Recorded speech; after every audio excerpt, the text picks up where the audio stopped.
Hi friends, welcome to our channel Swarnas entertainment. Sorry friends, கிட்ட நான் ஒரு சின்ன ப்ராப்ளமில் இருக்கேன். அதை சால்வ் பண்ணுறதுக்காக டைம் எடுத்துக்கிட்டேன். ஸ்டில் உங்கள் கமெண்ட்ஸ்லாம் பார்த்துட்டு தான் இருந்தேன். எனக்கு புரியுது, இப்படி பண்ணால் ட்ராமா பார்க்குற இன்ட்ரெஸ்ட்டே போய்டும்னு. எனக்குமே வர வர ரொம்ப கஷ்டமாக தான் இருக்குது. ஏன்டா நம்மளால் தொடர்ந்து வீடியோ போட முடியலன்னு. நான் அதுக்கான முயற்சி பண்ணிட்டு தான் இருக்கேன். அதே சமயம் என்னோட சைடையும் கொஞ்சம் யோசிச்சு பாருங்க, அதனால தான் டிலே ஆகுது. இப்போ ட்ராமாக்குள்ளே போயிடலாமா? 4th பார்ட் பார்க்கலாம். லாஸ்ட் பார்ட்ல ஹீரோக்கு ஹீரோனோட அம்மாவுக்கு உடம்பு சரியில்லை. அது போக அவ முன்ன பணத்துக்காக பசங்க பின்னாடி எல்லாம் சுத்தல. லவ் பண்ற பசங்க நல்லவங்களா கெட்டவங்களான்னு தெரிஞ்சுக்கிறதுக்காக அந்த பொண்ணுங்க தான் பணம் கொடுத்து இவ்வளவு வேலைக்கு வச்சிருக்காங்கன்னு புரிஞ்சுக்கிட்டான். அவனுக்கு லைட்டா அவளை பிடிக்க கூட செஞ்சது இந்த பாட்டோட ஸ்டார்டிங்ல. சினி தான் காட்டுறாங்க. அவ ரொம்ப சோகமா பெட்ல படுத்திருக்கா. ஏன்னா கேப்டன் வந்துட்டு அவ கூட ஹனிமூன் ட்ரிப்ல இன்ட்ரெஸ்ட் காட்டுறது இல்ல. அவ எவ்வளவுக்கு எவ்வளவு எக்ஸைட்மெண்டா இருந்தாலும் இப்ப அந்த அளவுக்கு ரொம்ப டல்லா இருக்கா. இவளுக்கு அவனை பிடிச்சிருக்கு, ஆனா அவன் பிடிச்ச மாதிரியே ரெஸ்பான்ஸ் காட்ட மாட்டேங்கிறான். ஏதோ வற்புறுத்தி அவன் கூட வாழ்ற மாதிரியே இவளுக்கு ஃபீல் ஆகுது. அதனால இவ அழுதுட்டு இருக்க. அவனா ஆபீஸ் போறவன் திரும்பி, இங்க பாரு, நான் அவனை ஹர்ட் பண்ணணும்லாம் இந்த ஹனிமூன் ட்ரிப் வேண்டான்னு சொல்லல. ஆல்ரெடி உங்க அப்பா என்னோட பிசினஸ் பிளான கேட்க கூட விரும்பல. இதுல அவர் காசுல நான் சொந்தமா, அதுவும் அவரோட ஃபார்ம் ஹவுஸ்க்கே ட்ரிப் போனேன்னா என்னை எப்படி இந்த வீட்டுல பொறுப்பானவனா பாப்பாங்க? நான் உனக்காக இந்த வீட்டுல வீட்டோட மாப்பிளையா இருக்கேன். ஆனா பதிலுக்கு நீ எனக்கு இது வரைக்கும் ஏதாச்சும் ஒரு நல்ல விஷயம் பண்ணிருக்கியா? கொஞ்சம் பொறுமையா இரு, அப்புறம் பாக்கலான்னு ஏதோ வேலைதான் பெரிய விஷயங்கிற மாதிரி பேசிட்டு போறான். அதே சமயம் அவனுக்கு சினிய அவளுக்கு பிடிச்ச அளவுக்கு இவனுக்கு பிடிக்கல. அதுதான் மெயின் காரணம். சோ அவன் அவாய்ட் பண்றதை இவளால ஏத்துக்க முடியல. ஹீரோட அம்மா அப்பாவும் இந்த ஃபைட்லாம் தூரமா வந்து பாக்குறாங்க. அவங்களுக்கு இதுக்குள்ள இன்வால்வ் ஆகிறதா என்னன்னு கூட தெரியல. சோ இப்போதைக்கு ட்ரிப் கேன்சல் ஆயிடுச்சு. அதனால அம்மா அவசரமா ஹீரோ கால் பண்ணி, இங்க பாரு சாங், நாங்க ட்ரிப்புக்கு வரல. கொஞ்சம் தங்கச்சி புருஷனுக்கும் சண்டைங்கவும், ஏன் என்னாச்சு? இப்பதானே புதுசா கல்யாணம் பண்ணவங்க, சந்தோஷமா தானே இருக்கணும், எதுக்கு சண்டை போட்டுக்கிறாங்க? ரெண்டு பேரும் வெளியில பார்க்க சந்தோஷமா இருக்கிற மாதிரி தான் இருக்கு, ஆனா உள்ள சந்தோஷமா இல்ல. ஏதோ கல்யாணம் பண்ணிட்டோமேன்னு தான் இந்த வீட்டுல ஒன்னா இருக்காங்க. எனக்கு என்னமோ நம்ம மாப்பிள்ள அவரோட எக்ஸ் லவரை இன்னும் மறக்கலன்னு நினைக்கிறேன். யார சொல்றீங்க? கெமியவா சொல்றீங்க? ஆமா, அவதானே மாப்பிள்ளையோட எக்ஸ் லவரு. அது முன்ன இருந்திருக்கலாமா, ஆனா இப்பதான் கெமிக்கு அவளுக்குன்னு ஒரு ஃபியான்சி இருக்கு, அவங்களதான் கல்யாணம் பண்ணிக்க போறாங்க.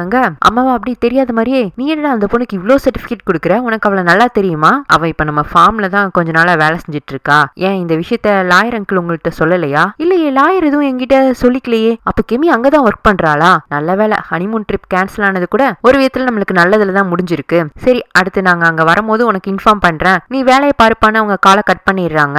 ஹீரோவும் அம்மாக்காகவும் ஃபேமிலி மெம்பர்ஸ்க்காகவும் அரேஞ்ச் பண்ண ஏற்பாடுலாம் கொஞ்சம் தள்ளி வைக்க சொல்லிடுறான். அதுல ராதாக்கும் உமாவுக்கும் தான் பயங்கர ஹாப்பி. ஹீரோ மட்டும் இங்க இருக்கிறதுனா ஓகே, அவனோட ஒட்டுமொத்த குடும்பமும் வந்துச்சுன்னா இவங்க ஒரு மாதிரி ட்ரீட் பண்ணுவாங்க. அது போக அவங்களுக்கு சமைச்சு போடணும், ஏதோ அவங்களுக்கு அடிமை மாதிரியே வாழ வேண்டியிருக்கும். இந்த வீட்டுக்கே ரெண்டு பேரும் ஓனர் ஆகலான்னு பாக்குறாங்க. அந்த வீட்டுல உள்ளவங்களுக்கு வேலை செஞ்சு வாழ்றது பிடிக்குமா? அதனால்தான் ரெண்டு பேரும் செம குஷியில இருக்காங்க. உமா ஆனா என்னதான் ஹீரோ கிட்ட ட்ரை பண்ணாலும் ஹீரோ அவளை கண்டுக்கிறது இல்ல. அது போக உமாவுமே பெருசா ஹீரோ கிட்ட இன்ட்ரெஸ்ட் காட்டுறது இல்ல. இந்த பக்கம் ரெசார்ட்ல தீரத்தை காட்டுறாங்க. கிட்டத்தட்ட சீலா கிளம்பி போய் 10 நாள் கிட்ட ஆயிடுச்சு. அவனால அவ அழுதுட்டு போனதை மறக்கவே முடியல. அதுலயும் அந்த பொண்ணு அழுதுட்டு போனதுக்கு அவன் தானே காரணம். அதையும் அக்செப்ட் பண்ணிக்கவே முடியல. தான் கிஸ் பண்ணதுக்காக இது வரைக்கும் சிரிச்ச பொண்ணுங்களை தான் பாத்திருக்கான். ஆனா முறையா ஒரு பொண்ணு அழுதுட்டு ஓடி இருக்கு. ஏன்னா அது அவளுக்கு ஃபர்ஸ்ட் கிஸ். அது தெரியாமே இவன் கொடுத்திருந்திருக்கான். சோ இப்ப அவனுக்கு அந்த கிஸ்ஸே வந்துட்டு ஒரு புது ஃபீலை கொடுக்குது. அதாவது தான் தான் அந்த பொண்ணுக்கு எல்லா வகையிலுமே ஃபர்ஸ்ட்ங்கிற மாதிரி. அவளுக்கு அது ஹர்ட் ஆயிருக்கு. சோ முதல்ல அவகிட்ட மன்னிப்பு கேட்கணும். அப்புறமா தான் இது என்ன வித ஃபீல்னே அவனால ஃபைண்ட் அவுட் பண்ண முடியும். அவளை ரீச் பண்றதுக்கும் இவனுக்கு தயக்கமா இருக்கு. சோ ஃப்ரெண்டு கிட்ட போய் இதை சொல்றான், டே எனக்கு சீலா கிட்ட மன்னிப்பு கேட்கணும், அவளை பார்க்கணும்னு தோணுதுங்கவும், ஓ அதனாலதான் சார் இத்தனை நாளா ஃபார்ம் பக்கம் கூட வரலையா? ஆமாடா, அவளை மறக்கவே முடியலடா. எங்க திரும்பினாலும் எனக்கு அவன் ஞாபகம் மட்டும்தான் வருது. ஏதோ நான் அவளை விளையாட்டா எடுத்துக்கிட்ட நாட்டிருக்கானா அந்த கிஸ்ஸுக்கு அப்புறமா அப்படின்னு கேப் விட, பாருடா ஒரு கிஸ்ல பிளே பாய் தீரத் ஆளே மாறிட்டானா? நான் பிளே பாய் தான், ஆனா சீலா ஒரு பியூரான பொண்ணு இல்ல. சோ அவளுக்கு நான் பண்ணது தப்புங்கிற மாதிரி தான் அவ ஃபீல் பண்றா. இப்ப என்னடா பண்றதுங்க? மனசுல ஒண்ணு பட்டுருச்சுன்னா யோசிச்சுட்டுலாம் இருக்க கூடாது. உனக்கு என்ன தோணுதோ போய் பண்ணு. ஆல் தி பெஸ்டான்னு ஹீரோ சிரிக்க ஃப்ரெண்டுக்காரனு கிளம்பிடுறான் சீலாவை தேடி. சோம் இருந்துட்டு, உங்க ஃப்ரெண்டு சீலா பேங்காக் போயாச்சுன்னு ஹீரோயின் கிட்ட விசாரிச்சுட்டு இருக்க. போயிட்டா, இப்போ நார்மலா தான் இருக்கா அப்படின்னு இவங்க ரெண்டு பேரும் கேஷுவலா பேசிட்டு இருக்கும் போதே புக்லுக்கு ஹீரோட ரூம்ல இருந்து எங்கேயோ வெளியில ஓட பாக்குது. சோம் வந்துட்டு, ஐயோ அது வெளியில ஓடுது, அது எங்கேயும் வெளியில போனா அதுக்கு அடிபட்டுரும், அப்புறம் பாஸ் வந்து திட்டுவாரு அப்படின்ட்டு இவ புக்லுக்கு பிடிக்க ஓட ஹீரோயின்மே ஹெல்ப் பண்றா. அப்புறம் ஹீரோயினே அதை தூக்கிக்கவும் செய்யவும் அந்த நேரத்துல ஹால்ல போன் அடிக்குது. சோம் இருந்துட்டு, நான் போய் கால் அட்டென்ட் பண்றேன், நீங்க புக்லுக்கு கொண்டு போய் பாஸோட ரூம்ல இருக்கிற தொட்டில போட்டுருங்க. நான் இதுக்கு முன்ன சாரோட ரூமுக்கு போனது இல்ல, அங்க போறதுக்கு எனக்கு பெர்மிஷனும் கிடையாது. அதெல்லாம் ஒன்னும் பிரச்சனை இல்ல. சார் தான் இப்போ ஃபார்ம் வேலையா வெளியில போயிருக்காரு, நீங்க போய் டக்குன்னு புக்லுக்கு அங்க விட்டுருங்க, ஒன்னும் பிரச்சனை இல்லங்கவும் ஹீரோயினும் புக்லுக்கு தூக்கிட்டு ஹீரோட ரூமுக்கு வர. அங்க சின்ன அந்த தொட்டில் மாதிரி இருக்கிற அரேஞ்ச்மெண்ட்ல புக்லுக்கு படுக்க வச்சுட்டு கிளம்பும் போது தான் அங்கே ஒரு சின்ன ஆபீஸ் ரூம் செட்டப் இருக்கிறத பாக்குறா. அதுக்குள்ள போய் பார்க்கும்போது ஷோகேஸ் ஃபுல்லா ஹீரோ வாங்கின சர்டிபிகேட்ஸ், அவனோட அச்சீவ்மெண்ட் அச்சீவ்மெண்ட்ஸ் நிறைய இருக்கு. ஓனா பாக்குறா, பரவாயில்லையே இவர் இவ்வளவு நிறைய அச்சீவ் பண்ணிருக்காராட்டு இருக்கு. அவன் ஃபாரின்ல டிகிரி முடிச்சிருக்கதா ஒரு யூனிவர்சிட்டி பேர் இருக்கு. இந்த யூனிவர்சிட்டியா அப்படின்னு கொஞ்சம் ஷாக் ஆகுறான். அப்போ ஒரு கார்னர்ல அவன் காலேஜ் டைம்ல எடுத்த குரூப் போட்டோ, அது போக ஒரு சிங்கிள் போட்டோவும் இருக்கு. கையில எடுத்து பார்க்கும் இவளுக்கு ஷாக் ஆயிடுது. நான் முன்னவே சொல்லியிருந்தேன்ல, ஹீரோவும் ஹீரோயினும் அவங்களோட எங்க டேஸ்ல மீட் பண்ணியிருக்காங்க. அப்ப ஹீரோயின் கூட குண்டா இருப்பா, ஹீரோ கொரியன் டிராமால வர ஹீரோ மாதிரிலாம் ஸ்டைல் பண்ணியிருப்பான்ல. அதை பார்க்கும் இவ அதிர்ச்சியில அந்த போட்டோவை கீழே போட்டு ஒரு இன்ஸ்டன்ட் யோசிச்சு பாக்குறா. ஒரு செமினாருக்கு போன சமயம்ல தான் இவளுக்கு ஹீரோ பாக்குற வாய்ப்பு கிடைச்சிருந்திருக்கும். அவனை பார்த்ததுமே பிடிச்சிருந்திருக்கும். அவங்கிட்ட ஸ்டூடெண்ட்ஸ்க்கு ஏற்பாடு பண்ணி இந்த பார்ட்டியில ட்ரிங்க்ஸ் பண்ணிட்டு போய் ப்ரொபோஸ் பண்ணியிருந்திருப்பா. எல்லாரும் கை தட்டி சிரிச்சிருந்திருப்பாங்க. ஹீரோமே அதை ஃபன்னா தான் எடுத்திருந்திருப்பான். அதே சமயம் அவளோட ப்ரொபோசல் இன்னசென்ட்டா இருந்தனால அவனுமே ரசிச்சிருந்திருப்பான். சரின்னு சொல்லிட்டு அவன் கிளம்புற சமயத்துல அவ கீழே விழுந்துடுறா. இதுக்கு முன்னாடி ஹீரோயினுக்கு குடிச்செல்லாம் பழக்கம் இல்ல, அதனாலதான் போது அதிகமா இருந்திருக்கும். அவ யார் கூட வந்தா என்ன வந்தான்னு இவனுக்கு தெரியல. சரி ஹெல்ப் பண்ணலான்னு தான் அவள் அந்த ஹோட்டல்ல இருக்கிற ஒரு ரூமுக்கு கூட்டிட்டு போறான். ரூம்குள்ள என்ன நடக்குதுன்னு தெரியல. கொஞ்ச நேரம் கழிச்சு ஹீரோயின் எழுந்திச்சு பார்க்கும்போது அவ உடம்புல ட்ரெஸ் இல்ல, ஒரு பெட்ஷீட் மட்டும் தான் மூடப்பட்டிருக்கு. அப்ப ஆப்போசிட்ல அவன் பாத்ரூம்ல இருந்து வெளியில வரவும் இவ ரையின்னு அவன் கண்ணத்துல அரைஞ்சிட்டு அங்க இருந்து வேகமா கீழே ஓடி வர, இவனும் ஏதோ எக்ஸ்பிளேஷன் கொடுக்கறதுக்காக பின்னாடியே வரான். அப்ப ஹீரோட காலேஜ் மேட்ஸ் எல்லாம் என்னடா இந்த முறை ஐட்டம் பெருசா பிடிச்சிருக்கியாட்டு இருக்கு அப்படின்னு அவனோட பிளே பாய் நேச்சரை வச்சு கலாய்க்கவும் ஹீரோனுக்கு அது இன்னுமே கஷ்டமா போயிடுது. அங்க இருந்து அவமானத்துல ஓடி வந்திருக்கா. இதெல்லாம் இப்ப நினைச்சு பார்த்துட்டு அவ்வளவுதான், இவ சொல்லாம கொள்ளாம திங்ஸ் எல்லாம் எடுத்துட்டு ஃபார்மை விட்டு கிளம்பிடுறா. கொஞ்ச நேரத்துக்கு அப்புறமா வெளியில போயிட்டு வர ஹீரோ ஃபார்ம்ல ஹீரோயினா காணும். வீட்டுக்கு வந்து பார்த்தாலும் அவளை காணும். வேலைக்காரங்களை எல்லாம் கூப்பிட்டு விசாரிச்சா நாங்க அவங்கள பாக்கலையே அப்படிங்கிறாங்க. அவளோட ரூம் போய் பார்த்தா அவளோட திங்ஸா காணும். இவன் ரூமுக்கு வந்து பார்த்தா அவனோட காலேஜ் டே போட்டோ கீழே விழுந்து உடஞ்சு கிடக்குது. யார் இந்த ரூமுக்கு வந்திருப்பாங்க? சோம்பு கூட்டு விசாரிக்கிறான். ஏன்னா எப்பவுமே அவனோட ரூமை கிளீன் பண்ற பொறுப்பு அவன் சோம்பு கிட்ட தான் கொடுப்பான். அவர் இருந்துட்டு கடைசியா கெமி மேடம் தான் உங்க ரூமுக்கு போனாங்க, புக்லுக்கு அங்க இருந்து ஓடி வந்துருச்சா, ரெண்டு பேரும் ஓடி போய் அதை பிடிச்சோம். அந்த சமயத்துல எனக்கு கால் வரவும் நான் கால் அட்டென்ட் பண்ண போயிட்டேன். அவங்க புக்லுக்கு விடுறதுக்காக உங்க ரூமுக்கு போனாங்க. மேபி அவங்க தான் அங்க உங்க போட்டோ எடுத்து பார்த்துருந்துருக்கணுமாட்டு இருக்கு. ஏன் சார் என்னாச்சுங்க? ஒன்னும் இல்லைன்னு சொல்லிட்டு அவனும் யோசிச்சு பாக்குறான். எதுக்கு என் போட்டோ இவ எடுத்து பார்த்துருந்துருக்கணும்? சரி அது ஏதோ ஆர்வத்துல பாத்துட்டா. ஆனா ஏன் சொல்லாம கொள்ளாம கிளம்பணும்னு இவனுக்கு இன்னுமே புரியல. இப்ப பேங்காக்கு காட்டுறாங்க. தீரத் கிஸ் பண்ணதுக்கு அப்புறமா சீலா கோச்சிட்டு ஃபார்ம்ல இருந்து வந்திருந்திருப்பாள்ல. இத்தனால ரெஸ்ட்ல இருந்துட்டு இப்பதான் அவளோட ஏர் ஹோஸ்டஸ் ஜாப்காக வீட்ல இருந்து கிளம்பி வெளியில வரா. அப்ப அவளுக்கு கால் வருது. என்ன புது நம்பரா இருக்குன்னு அட்டென்ட் பண்ணா இவ ஹலோன்னு சொல்லவும் அந்த பக்கம் அவனும் ஹலோன்னு சொல்றானா. அந்த வாய்ஸ்லயே தெரிஞ்சு போயிடுது. சி நீயா பொறுக்கி பையன் சொல்லிட்டவ காலை கட் பண்ண. எப்படி என் வாய்ஸை கேட்டதுமே காலை கட் பண்ணிடுவேன்னு தெரியும், அதனாலதான் நேருக்கு நேர் வந்துட்டேன், பேசலாமாங்கிறான். முதல்ல என் வீட்டை விட்டு வெளியில போங்க, நான் நிக்கிறதே தெருவுல, இங்க இருந்து நீ எப்படி என்ன துரத்த முடியும்? எனக்கு உங்களை பார்க்க பிடிக்கல, ஆனா நான் பேசிட்டு தான் இங்க இருந்து போவேன். சரி என்ன பேசணும் சொல்லுங்க. பேசுறதுக்கு நிறைய எல்லாம் இல்லன்னு அவ வீட்டு வாசல தாண்டலாம் நினைப்பான். இருந்தாலும் அவ அனுமதி இல்லாம இனி எதுவுமே பண்ணக்கூடாதுன்னு வாசலுக்கு இந்த பக்கமாவே முட்டிங்கால் போட்டு ஐ எம் ரியலி சாரிங்கிறான். சீலாக்கா என்ன சொல்றேன்னே தெரியல. அவனோட பிளே பாய் நேச்சரு பிளஸ் அவன் எவ்வளவு பெரிய ரெசார்ட் ஓனரு, அவன் இங்க தெருவுல நின்று தனக்காக சாரி கேக்குறத நம்பவே முடியல. அப்ப அந்த சாரி ரியலா தானே இருக்கணும். இருந்தாலும் அவன் பண்ண வேலைக்கு உடனே மன்னிக்க முடியாது. சோ முகத்தை மாத்திட்டு கோவமாவே உங்களுக்கு எப்படி என் வீட்டு அட்ரஸ் தெரிஞ்சது? அது ரொம்ப சிம்பிள். சாங்க விட்டு ஏர் பிசினஸோட ஹெச்ஆர் டிபார்ட்மெண்ட்ல உன் பேரை விசாரிக்க சொன்னா அட்ரஸ் கொடுத்துட்டாங்க. ஹெச்ஆர் டிபார்ட்மெண்ட்ல இருந்து அடுத்தவங்களோட பர்சனல் டீடைல்ஸ் வாங்குறது எவ்வளவு பெரிய குற்றம் தெரியுமா? அப்ப நீங்க இன்னும் திருந்தவே இல்ல. இந்த மன்னிப்பு கூட ஒரு டிராமா தானே. சீலா ப்ளீஸ், நான் செஞ்சது உண்மையிலேயே தப்புன்னு ரியலைஸ் பண்ணி தான் மன்னிப்பு கேட்க வந்திருக்கேன். அப்ப ரெண்டு பொண்ணுங்க ரோட்டு பக்கமா கிராஸ் பண்ணி போவாங்களா, அவங்க இவன் ப்ரொபோஸ் பண்றதா நினைச்சிட்டு சோ கியூட்னு சொல்லிட்டு போக சீலா அன்கம்ஃபர்டபுளா இருக்கு. ஆனா இவன் யார் பார்த்தாலும் இவன் மன்னிக்காம எழுந்திருக்க மாட்டேன்னு பிடிவாதமா அதே முட்டிங்கால் பொசிஷன்ல இருக்க. நீங்க உண்மையிலேயே செஞ்ச தப்புக்காக வருத்தப்படுறீங்கன்னா எழுஞ்சிக்கலாம். இவனும் சந்தோஷமா இருந்துச்சு. அப்போ நான் செஞ்ச தப்ப மன்னிச்சிட்டியான்னு கேட்டு வாசலுக்குள்ள என்ட்ரு ஆக போக தள்ளியே நில்லுங்க, நீங்க வருத்தப்படுறீங்க பார்த்தா தெரியுது, ஆனா அது எந்த அளவுக்கு உண்மைன்னு என் மனசு நம்ப மறுக்குது. அப்ப நான் என்ன பண்ணா சின்சியரா நான் சாரின்னு ஃபீல் பண்றேன்னு நீ அக்செப்ட் பண்ணிக்குவேன். தப்பு செஞ்சது நீங்க தானே, அப்ப எப்படி இதை சரி பண்ணணுங்கிறதையும் நீங்க தான் கண்டுபிடிச்சிட்டு வரணும். சிலா நான் இந்த மாதிரிலாம் யாருக்காகவும் பண்ணதே இல்ல, உனக்கு உண்மையிலேயே என்னோட சின்சியாரிட்டி புரியலையான்னு இவன் லைட்டா கடுப்பாக இதை பாருங்க உங்களோட உண்மையான நேச்சர் வெளியில வருது. அவனா திரும்ப முட்டிங்கால் போட்டு நீ என்ன மன்னிக்கிற வரைக்கும் நான் இங்க இருந்து போக மாட்டேன்னு பிடிவாதமா இருக்க. இவளுக்கு பாவமாவும் இருக்கு, எரிச்சலாவும் இருக்கு. அதே சமயம் இன்னைக்கே மன்னிச்சிட கூடாதுன்னு கோவமாவும் இருக்கு. அதனால கார்டன்ல இருந்து ஒரு வழி தண்ணியை கொண்டு வந்து இவன் மேல ஊத்த வர இவன் டக்குன்னு நகர்ந்துக்கிறானா, அது வாசல் ஊத்திடுறா. நீ இன்னும் மாறவே இல்ல சீலா, இப்படிதான் முதல்ல நான் என் மேல ஜூஸ் ஊத்துனங்க. ஓ அப்ப நான் மட்டும் மாறலன்னு நீங்க நினைக்கிறீங்க? நீங்க மாறணும் நான் உடனே நினைச்சுக்கணுமா? முதல்ல இடத்த காலி பண்ணுங்க. அவன் முடியாதுன்னு சொல்லவும் இவன் அந்த வாளியை வச்சு அவனை அடிக்க போக இவன் 2 டைம் நகருவான். 3ஆவது டைம் இவன் குறிப்பாத்து அவன் முதுகுலயே அடிக்க என்ன வயலன்ஸ்ல எல்லாம் ஈடுபடுற, இதுக்கு மேல இடைஞ்சல் பண்ணீங்க இன்னுமே மோர் வயலன்ஸ் காட்டுவேன்னு இவ கைய ஓங்கிட்டு நிக்கவும் இங்க பாரு நான் தப்பு பண்ணிட்டேன்னு தான் பொறுமையா இருக்காங்க, நானும் பொறுமையா இருக்கனாலதான் லைட்டா அடிச்சிட்டு இருக்கேன் அப்படின்னு அவன் அந்த இடத்துல இருந்து நகர்த்தி அவன் கார்ல ஏறுற வரைக்கும் விடாப்படியா நகர வைக்கிறா. அவன் போன கொஞ்ச நேரத்துல பண்ணல கெமி அங்க அழுதுட்டே வந்து நிக்கிறா. என்ன கெமி, நீயும் ஃபார்ம்ல இருந்து வந்துட்டியா, ஏன் அழுகுற, உன்னை யாரும் எதுவும் பண்ணிட்டாங்களாங்க? அவளும் நடந்த எல்லா விஷயத்தையும் சொல்றா. சீலாக்கு ஹீரோயின் காலேஜ் படிக்கிற டைம்ல அவ ஒருத்தனால ஏமாற்றப்பட்டிருக்கான்னு தெரியும். ஆனா அது சாங் தான் இன்னைக்குதான் தெரிய வந்திருக்கு. சரி, அடுத்து என்ன பண்ண போறாங்க? என்னால ரிட்டர்ன் ஃபார்முக்கு போக முடியாது, இதுக்கு மேல அவனை செடியூஸ் பண்ற மிஷன்லயும் என்னால இறங்க முடியாது. சரி, நீ ரெஸ்ட் எடு, நான் வெளியில போயிட்டு வரேன்னு சீலா கிளம்பிடுறா. நைட்டு ஹீரோயினுக்குமே தூக்கம் வரல. ஃபார்ம்ல இருந்து வந்தது ஒரு மாதிரி வெறுமையாவும் இருக்கு. அதே சமயம் தான் யாரால ஏமாந்துட்டோம்னு லைஃப்ல வேதனைப்பட்டு இருந்தோமோ அவன் கூட இத்தனால டைம் ஸ்பெண்ட் பண்ணி இருந்திருக்கோம், அவங்க கிட்ட நம்மளை பத்தி நிறைய விஷயம் ஷேர் பண்ணி இருந்திருக்கோம். லைட்டா அவன் பக்கமா மனசு சாஞ்ச மாதிரி கூட இருந்துச்சு. அதெல்லாம் நினைச்சு இவளுக்கு ஒரு மாதிரி வருத்தமா இருக்க. சீலா தான் ஆறுதலா இருக்கா. இந்த பக்கம் ஹீரோமே ஒரு வெறுமையை ஃபீல் பண்றான். ஆரம்பத்துல ஹீரோயின் பண்றதெல்லாம் இரிட்டேட்டிங்கா இருந்திருந்தாலும் இப்போ அந்த இரிட்டேட்டையே அவன் மிஸ் பண்றான். அதுலயும் சொல்லாம கொள்ளாம அந்த இரிட்டேட் காணாம போனதும் அவனாலையும் ஏத்துக்க முடியல.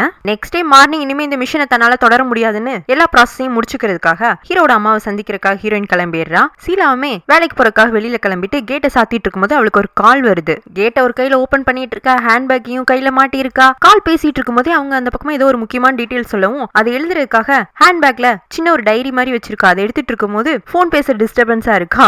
அப்ப பின்னாடி இந்த தீரத்து வந்து போனை ஹோல்டு பண்ணிக்கிறான். அவ மல்டி டாஸ்கிங்ல இருக்கா. சோ தனக்குன்னு எக்ஸ்ட்ராவா ஒரு கை சப்போர்ட் கொடுக்குதுன்னு கூட ரியலைஸ் பண்ணாம இவ அவ வேலையை கண்டினியூ பண்ணிட்டு இருக்கா. அப்ப நோட் பண்றதுக்காக டைரிய அங்குள்ள செவுத்து மேல வச்சு எழுதலான்னு போறப்போ இவன் ஹேண்ட்பேக்கை வாங்கிட்டு நீங்க எழுதுங்கிற மாதிரி அவளுக்கு ஃப்ரீடம் கொடுத்துறான். அப்பவுமே சீலா திரும்பி பார்க்கல. அதுக்குன்னு நம்ம தீரத்து அவளோட ஹேண்ட்பேக்ல எதையோ தேடியெல்லாம் ஒன்னு எடுத்து வச்சுக்கிறான் கையில. கால் கட் ஆகவும் தான் சீலாக்கு ஞான உதயம், யாரும் நம்மளுக்கு ரொம்ப நேரமா ஹெல்ப் பண்ணிட்டு இருக்காங்களே, அந்த பர்சன் யாருன்னு திரும்பி பார்த்தா இவன். அவசரமா அவன்கிட்ட இருந்து ஹேண்ட்பேக் புடிங்கிட்டு கார்க்கு ஏத்தேன்னா காணும், அது எங்கிட்டு இருக்குன்னு இவன் காட்ட ஒழுங்கு மரியாதையை கொடுத்துருங்கவும் மன்னிச்சிட்டேன்னு சொல்லு, கொடுத்துறேன். முடியாது, அப்ப நானும் கொடுக்க மாட்டேன். இவ்வளவு முறைச்சு பாக்குற. அப்பதான் இவளுக்கு ஒரு யோசனை. அது பாருங்க, அங்க ரோட்ல எருமாடு போகுதுங்கவும் எங்க அப்படின்னு சொல்லி இவன் திரும்பி பாப்பானா இவன் டக்குன்னு கார்க்கிய புடிங்கிட்டு போய் காரை ஸ்டார்ட் பண்றா. என் வீட்டு வாசலுக்கு வெளியில இப்ப நகர்ல கார் ஏத்தி கொண்டுருவேங்கவும் இவன் பயத்துல நகர்ந்துக்க அவளும் கார் எடுத்துட்டு கிளம்பிடுறா. இவனுக்கு ஒரு மாதிரி இது ஜாலியா தான் இருக்கு. இந்த பக்கம் ஒரு ரெஸ்டாரண்ட்ல ஹீரோயின், லாயர் அங்கிள், ஹீரோட அம்மா 3 பேரும் மீட் பண்ணிக்கிறாங்க. ஏன் இவன் இந்த மிஷனை பாதியிலே டிஸ்கண்டினியூ பண்ண போறான்னு கேக்குறதுக்கு, இல்ல இதுக்கு மேல இத ப்ரொசீட் பண்றதுக்கான கரேஜ் என்கிட்ட இல்ல. மிஷன் மேல கரேஜ் இல்லாம போயிருச்சா இல்ல ஓ மேல கரேஜ் இல்லாம போயிருச்சா? ஏன்னா என் பையன் ரொம்ப ஹேண்ட்ஸம், அவனை செடியூஸ் பண்ண போய் அவன் வேலையிலேயே விழுந்துட்டியோ அப்படிங்கவும், உங்க பையன் எவ்வளவு பெரிய ஹேண்ட்ஸமா வேண்டாலும் இருக்கலாம், பெரிய ஃபார்ம் ஓனரா இருக்கலாம், அவங்க அம்மா அப்பாக்கு பெரிய ஏர்லைன் பிசினஸே இருக்கலாம், ஆனா அதுக்காகலாம் உங்க பையன் கிட்ட நான் விழுகிற அளவுக்கு என்னோட ஒருத்தையும் நான் குறைச்சிக்க விரும்பல. இவ கான்பிடென்டா சொல்லவும், அம்மாக்கா இந்த மாதிரி ஒரு பொண்ணு தான் பையன் பக்கத்துல இருந்தாதான் அவனை வழி கொண்டு வர முடியும். ஏன்னா இவ தான் பையன் கிட்ட இருக்கிற எந்த பொருள் மேலையுமே ஆசைப்படல, இதை ஜஸ்ட் மிஷனா மட்டும்தான் பாக்குறா அப்படின்ட்டு அவங்க இவளை பிளாக்மெயில் பண்ண ஆரம்பிக்கிறாங்க. நீ இதுல இருந்து இப்பவே வெளியில வந்தீங்கன்னா நான் உங்க அம்மாவோட ட்ரீட்மெண்ட்டுக்காகவும் உங்க வீட்டை மீக்கிறதுக்காக கொடுத்த பணத்தை நீ ரிட்டர்ன் பண்ண வேண்டியிருக்கும். திரும்ப உன்னை ஏர்லைன் பிசினஸ்லயும் ஏர் ஹோஸ்டஸா சேர்த்துக்க மாட்டேன். இங்க மட்டும் இல்ல, தாய்லாந்துல எந்த இடத்துலயுமே உனக்கு ஏர் ஹோஸ்டஸ் ஜாப் கிடைக்காது. ஏன் இந்த நாட்டிலேயே நீ எந்த இடத்துலயும் உன் சுய கால்ல நிக்க முடியாத அளவுக்கு பண்ணிடுவங்கவும் இவளுக்கு கொஞ்சம் பயமாயிடுது. அதை அவங்க நோட் பண்ணிட்டு, ஏதோ அவசரத்துல இந்த முடிவை எடுத்திருக்கேன்னு நினைக்கிறேன், 2 நாள் டைம் தரேன், யோசிச்சு வந்து சொல்லு அப்படின்னு லாயர் அங்கிள்டையும் கண்ணை காட்டுறாங்க. மேபி அவர் கன்வின்ஸ் பண்ணுவாருங்கிற எண்ணத்துல இவ்வளவு சோகமா அந்த ரெஸ்டாரண்ட்டுக்கு வெளியில இருக்கிற பார்க்ல நடந்துட்டு இருக்கவும் லாயர் அங்கிளும் வாமா கொஞ்சம் உன்கிட்ட பேசலான்னு, ஏன் இந்த மிஷன்ல இருந்து வெளியில வர, சாங் எதுவும் உனக்கு தொல்லை கொடுக்குறானாங்க? இல்ல. அப்புறம் ஏன் இது உனக்கு ப்ராஃபிட் தானே? இல்ல, இதுக்கு மேல எனக்கு அங்க கண்டினியூ பண்றதுக்கான மனசே இல்லங்கவும். ஆனா இந்த முதலாளிக வர்க்கம்லாம் மனசே இல்லாத மிருகங்க, சொன்னதை செஞ்சிருவாங்க. நம்ம நல்லதுக்காக அப்பப்ப வளைஞ்சு போறதுல தப்பு இல்லம்மா, இதனால நம்மளுக்கு நிறைய பெனிஃபிட் இருக்கும் போது நீ ஏன் இதுல இருந்து பாதிலேயே வெளியில போற? இல்ல அங்கிள், சாங் என்னால செடியூஸ் பண்ண முடியாதுங்க. ஏன் அப்படின்னு நினைக்கிறேன்? ஆமா, அதுக்கான கேப்பபிலிட்டி என்கிட்ட இல்லன்னு நான் 2 நாளைக்கு முன்னாடியே முடிவு பண்ணிட்டேங்கிறா. இவளோட பாஸ்ட பத்தி அங்கிள்கிட்ட ஷேர் பண்றதுக்கு இவளுக்கு விருப்பம் இல்லையாட்டு இருக்கு. அதனால மலுப்புல தான் பதில் சொல்றா. இப்ப ஹீரோயினுக்கு அவங்க அம்மாவோட நர்ஸ் கிட்ட இருந்து காலு. இன்னைக்கு அம்மா ஹாஸ்பிட்டல்ல செக்அப்காக கூட்டிட்டு போகணும். நர்ஸ் வேற ஒரு வேலையா இருக்கனால ஹீரோயின்மே இங்க வந்த விஷயம் நர்ஸ்க்கு தெரிவிக்கப்பட்டிருக்கும். அதனால நீங்க டேக் கேர் பண்ணிக்க முடியுமாங்க? இவளும் சரின்னு அம்மாவை கூட்டிட்டு ஹாஸ்பிட்டலுக்கு வரா. ஹெல்ப்க்கு லாயர் அங்கிளும் சேர்ந்துக்கிறாரு. அம்மாவோட ஹெல்த் முன்ன விடவே இப்போ நல்ல இம்ப்ரூவ்மெண்ட் வந்திருக்கு. ட்ரிங்க்ஸ் எல்லாம் எடுத்துக்காதனால மைண்ட் செட்டுமே அவங்களுக்கு பாசிட்டிவா இருக்கு. அதுவும் பொண்ணை ரொம்ப நாள் கழிச்சு பார்க்கறனால ஹாப்பியாவும் இருக்காங்க. சோ இவ அம்மா கூட பேசிட்டே ஹாஸ்பிட்டல் வெரண்டால நடந்து வந்துட்டு இருக்கா. பின்னாடியே லாயர் அங்கிளும் ரொம்ப அமைதியா வராரு. அவர் கொஞ்சம் டென்ஷனா இருக்கிற மாதிரி இருக்கு. கார் என்னன்னு பார்த்தா எதுக்காப்ல ஹீரோ வந்து நிக்கிறான். ஹீரோ நான் ஆளை காணும்னு தேடிட்டு இருந்தான்ல, அவன் இடத்துக்கு அவளை வர வச்சது யாரு? Lawyer uncle. சோ இப்ப அவ எங்க இருப்பாங்கிறதும் அங்கிளுக்கு நல்லா தெரியும் தான் அவர்கிட்ட விசாரிக்கவும் அவர் தகவல் கொடுத்திருக்காரு. இவனும் நேரடியா வந்துட்டான். ஹீரோயினா லாயர் அங்கிளை பார்த்து முறைக்கிறா. அதுக்குன்னு ஹீரோ வணக்கமானு அம்மா கூட இன்ட்ரோடியூஸ் ஆயிக்கலான்னு பார்க்க ஹீரோயினா அவங்க அம்மா கையை பிடிச்சி வேகமா நடக்க ஆரம்பிக்கிறா. இவனு பின்னாடியே வந்து அம்மா கையை பிடிச்சுக்க, யாருமா இந்த பையன் திடீர்னு வந்து என் கையை பிடிக்கிறாரு, உன்னையும் பார்த்து சிரிக்கிறாரு, உன் பாய் ஃப்ரெண்டாங்கவும் இல்ல அப்படின்னு இவ மறுப்பா சொல்ல, அவனும் அப்படிலாம் கிடையாதுங்கவும், அப்ப யாருப்பா நீ? நான் அவளோட பாஸ் அப்படிங்கவும், ஓ அந்த ஃபார்ம் ஓனரா நீங்க? ஆமாமா அப்படின்னு சொல்லிட்டு இவன் மேற்கொண்டு பேசலான்னு வரப்போ ஹீரோயின் அதுக்குன்னா அம்மாக்கு செக்அப்க்கு டைம் ஆயிடுச்சுன்னு அவங்கள உள்ள கூட்டிட்டு போயிடுறா. இவனும் அங்கிள் கிட்ட தேங்க்ஸ் சொல்றான். ஆனா ஹீரோயின் எதனாலையும் இவன் மேல கோமா இருக்கிறான்னு தெரியுது. எதனால தான் இவனுக்கு புரியல. சரி தான் ஃப்ரெண்டும் பேங்காக்ல தானே இருக்கான், அவனுக்கு இன்ஃபர்மேஷன் கொடுக்க அவனுமே ஹாஸ்பிட்டலுக்கு வந்துடுறான். இந்த பக்கம் அம்மாக்கு செக்அப் போயிட்டு இருக்கு. வெளியில உட்காந்து இருக்க ஹீரோயின் அவசர அவசரமா ஃப்ரெண்டு சீலா கால் பண்றா. அந்த சாங் இங்கேயும் என்ன தேடி வந்துட்டாண்டி, முன்ன மாதிரினா அவனை நான் ஈஸியா சமாளிச்சிருவேன், இப்ப அவனை பார்த்தாலே பாஸ்ட் தான் என் மைண்டுக்குள்ள வருது, என்னால அவன்கிட்ட நான் யாருன்னு கூட வெளிப்படுத்திக்க விரும்பல, அவ்வளோ அவமானமா நான் ஃபீல் பண்றேன், ப்ளீஸ் என்ன நீ தான் இங்க இருந்து காப்பாத்தி கூட்டு போகணும், தயவு செஞ்சு ஹாஸ்பிட்டலுக்கு வான்னு கூப்பிடவும் அவளும் வரேன்றா. சீலாவும் வந்துடுறா. அவளை ரகசியமா ஹீரோயின் உள்ள கூப்பிட்டு வச்சுக்கிறா. அம்மாக்கு செக்அப் முடியவும் அவசர அவசரமா அங்க வெரண்டால இருக்கிற ஹீரோ, தீரத்து, லாயர் அங்கிள் 3 பேரையும் அவாய்ட் பண்ணி வெளியில கிளம்பி வரவும் அம்மா இருந்துட்டு, அவர் தானே உன் பாஸ், பக்கத்துல இன்னொரு ஹேண்ட்ஸமான பையனும் நிக்கிறான், ஏன் அவங்கள நம்ம அவாய்ட் பண்ணிட்டு வரோம், லாயர் அங்கிள் நம்மளுக்கு உதவி பண்றதுக்கு வந்தாரு, அவர்கிட்ட கூட நம்ம சொல்லிக்கலையேங்க, அதெல்லாம் தேவையில்லமா, ஏன் நீ உன் பாஸை பார்த்து பயப்படுற, அவரு நம்ம பேசின சம்பளத்தை விட எனக்கு கம்மியா தான் கொடுத்தாரு, அதனால எனக்கு அந்த ஃபார்ம்ல வேலை செட் ஆகாதுன்னு ஏதோ ஒரு வாய்க்கு வந்த ஒரு காரணத்தை சொல்லி அம்மாவை வீட்டுக்கு கூட்டு வந்துடுறா. அப்படியே இப்ப நர்ஸும் ஹெல்ப்க்கு வந்துடுறாங்க. வீட்டுக்குள்ள வந்து பார்த்தா இந்த அம்மாவோட குடியாரன் ஃப்ரெண்டு ஜாலியா உட்காந்து சமைச்சு சாப்பிட்டுட்டு இருக்கான். ஏதோ அவன் வீடு மாதிரி. ரொம்ப நாள் ஆள் காணாம போயிருந்தான், இப்போ ஏதோ பண தேவை இருக்காட்டு, அதனால அம்மாவை ஏமாத்தணும்னு கிளம்பி வந்திருக்கான். அம்மாக்கு இப்ப அவனை பார்த்தாலே பிடிக்கல, ஏன்னா அவனாலதான் தன்னோட லைஃப் ஸ்பாயில் ஆயிடுச்சுன்னு அவங்களுக்கு புரியுது. எனக்கு பணம் கொடுங்க, நான் இந்த வீட்டை விட்டு நகரங்க, அதெல்லாம் கொடுக்க முடியாதுன்னு அம்மாவே சொல்றாங்க. இவனா கோவத்துல அம்மாவை அடிக்க போகவும் ஹீரோயின் அவனை அடிக்க 2 பேருக்கும் கை கலப்பாயிடுது. அவனுக்கு தெரிஞ்சு போயிடுது ஹீரோயின் எதிர்க்கிறது கஷ்டம், இவ்வளவு காயப்படுத்தோம்னா அவ அம்மாவை அடிச்சா போதுன்னு திருக்குன ஹீரோயின் டைனிங் டேபிள்ல இருந்து கத்தி எடுத்து அவனை குத்துறக்கே கிளம்பிடுறா. அந்த இடத்துக்கு லாயர் அங்கிள், ஹீரோ, தீரத் 3 பேரும் வந்துடுறாங்க. ஹீரோ முதல்ல ஹீரோயின் செய்ய போற அந்த தப்பை தடுத்து நிப்பாட்டி அவளை வெளியில இழுத்துட்டு வந்துடுறான். மத்த எல்லாரையும் உள்ள இருக்கிற பிரச்சனையை மேனேஜ் பண்ணிக்க சொல்ல இந்த சம்பவத்தை பார்க்கும்போது அம்மாக்கு மயக்கமே வந்துருது. அவங்கள முதல்ல சீலாவும் தீரத்தும் கொண்டு போய் ரூம்ல நர்ஸோட உதவியோட படுக்க வச்சுட்டு வெளியில வந்தா இந்த குடியாரம் இன்னும் அங்கதான் நிக்கிறான். அவன் ரொம்ப நாளா அம்மா கூட ரிலேஷன்ஷிப்ல இருந்திருக்கான்ல.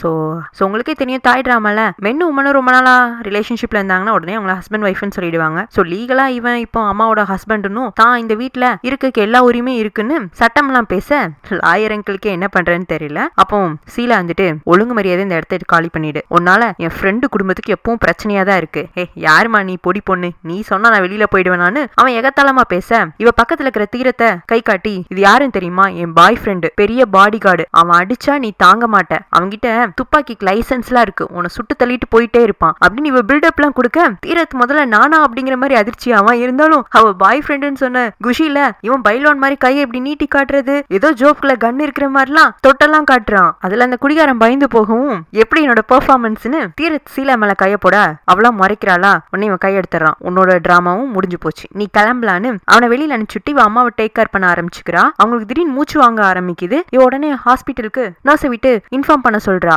இந்த பக்கம் ஹீரோனை கூப்பிட்டு வந்திருப்பான்ல ஹீரோ, அவன் வந்துட்டு கோமா, என்ன உங்க அப்பாவையே கொல்ல போற, எனக்கு தெரியுது உங்க ஃபேமிலியோட சிச்சுவேஷன் என்னன்னு, அதுக்காக கொலை பண்றதுல ரொம்ப தப்பு கேமி அப்படிங்கவும், அது என் அப்பா நான் உங்கள்கிட்ட சொன்னேன்னா, ஓ அது அப்போ உங்க அப்பா இல்லையா, உங்க அம்மாவோட பாய் ஃப்ரெண்டாங்கவும், நான் என்னோட ஃபேமிலி டீடைல்ஸ் உங்கள்கிட்ட ஷேர் பண்ணிக்க விரும்பல, ஓகே ஓகே ஓகே அது உன்னோட பிரைவசி, நானுமே தலையிட விரும்பல, ஆனா உங்க அம்மாவோட ஹெல்த் ரொம்ப மோசமா இருக்கிற மாதிரி இருக்கு, நான் எதுவும் ஹெல்ப் பண்ணட்டுமா, நீ ஏதோ உன்னோட ஃபியான்சிக்கு உதவியா இருக்க போறேன்னு தானே பிசினஸ கத்துக்கிறதுக்காக அங்க வந்த, ஆனா நீ அங்க வந்ததுக்கு வேற ஏதோ காரணம், அதுவும் உங்க ஃபேமிலி ப்ராப்ளம் தான் காரணங்கிற மாதிரி எனக்கு இப்ப தோணுதுங்கவும், என்னை பத்தி ஆராய்ச்சி செய்யறத முதல்ல நிப்பாட்டுங்க, ஓகே ஓகே நான் வந்த காரியத்தை விட்டுட்டு திரும்ப திரும்ப உன்னை டென்ஷன் படுத்துற விஷயங்களாவே பேசிட்டு இருக்கேன், சரி சொல்லு ஏன் ஃபார்மை விட்டு வந்த, ஒருவேளை சம்பளம் பத்தலையா, வேண்டாம் நான் சம்பளம் ஜாஸ்தியா தரேன், உங்களுக்கு தான் நான் அங்க செய்யற வேலை எதுவுமே பிடிக்காதே, அப்புறம் எதுக்கு நீ எக்ஸ்ட்ரா சம்பளம் கொடுத்து வேலைக்கு திரும்ப கூப்பிடுறீங்க, நான் அங்க இருந்தேன்னா உங்களுக்கு உதவியை விட உபத்திரம் தான் ஜாஸ்தியா இருக்கும், அதை விட அங்க ஒழுங்கா வேலை செய்யறவங்களையும் வேலை செய்ய விடாம கெடுக்கிற ஒரே ஆள் நானா தானே இருக்கேன், விட்டுருங்க சார் என் பிரச்சனையை நான் பாத்துக்கிறேங்கவும், கிமி உனக்கு ஃபார்ம்ல வேலை செய்யறது பிடிக்கலையா இல்ல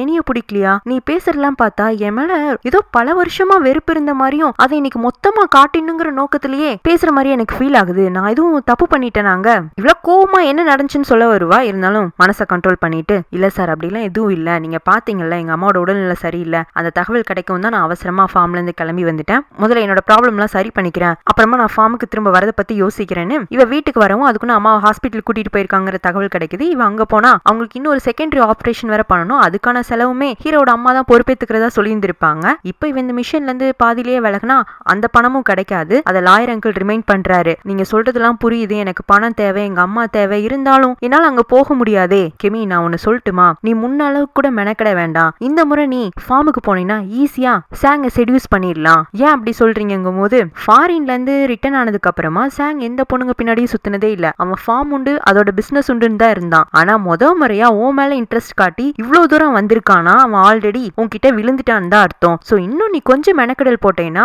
அவன் அம்மா ஆசைப்பட்ட மாதிரி அவனை இங்க சிட்டில கொண்டு வந்து சேர்த்திடலாம். அப்புறம் நீ பொய்யாதான் காதலிச்சிருக்கன்னு தெரிஞ்சா உன் மேல உள்ள வெறுப்புலாம் உன்னை திரும்பி கூட பார்க்க போறது இல்ல. இது ரொம்ப ஈஸிங்கவும் ஹீரோயினுக்குமே ஆமா இல்ல, நம்மள ஒரு முறை அவன் காயப்படுத்திருக்கான்ல, இந்த முறை நம்மளும் அவன் மனசை காயப்படுத்தினா என்ன தப்புன்னு ஒரு ரிவெஞ்ச் மூடுக்கு வந்துடுறா. இந்த பக்கம் தீரத் ஹீரோனோட அம்மாவோட ஃபேமிலி ஹிஸ்டரி எல்லாம் பத்தி சொல்லிட்டு இருக்கான். அவங்க அம்மாவுக்கு பாவுண்டா ரொம்ப உடம்பு சரியாயிட்டு இருக்கு. ஒரு காலத்துல நல்லா வாழ்ந்த குடும்பம் இப்ப ரொம்ப கஷ்டப்படுறாங்க. அவங்க அப்பா அவங்கள பண விஷயத்துல ஏமாத்திட்டு போயிட்டாரு. இந்த ஆள் வந்துட்டு அவங்க அம்மாவோட குடிகார ஃப்ரெண்டு. அவங்க அம்மாவோட ஹெல்த் அவ்வளவு மோசமாய் போயிருந்திருக்கு. அதனாலதான் இவளுக்கு அந்த ஆளை கண்டாலே பிடிக்காதுன்னு சொல்ல இவனுக்கு பாவமா போயிடுது. ஹீரோ பேங்காக் வந்துட்டான்ல, சோ அவன் வீட்டுக்கு வந்துடுறான். அம்மாவும் இதான் சந்தர்ப்பம்னு அவங்க ஃப்ரெண்டோட பொண்ணு சவிகா இருக்கால, அவளை இன்ட்ரோடியூஸ் பண்ணி வைக்கிறாங்க.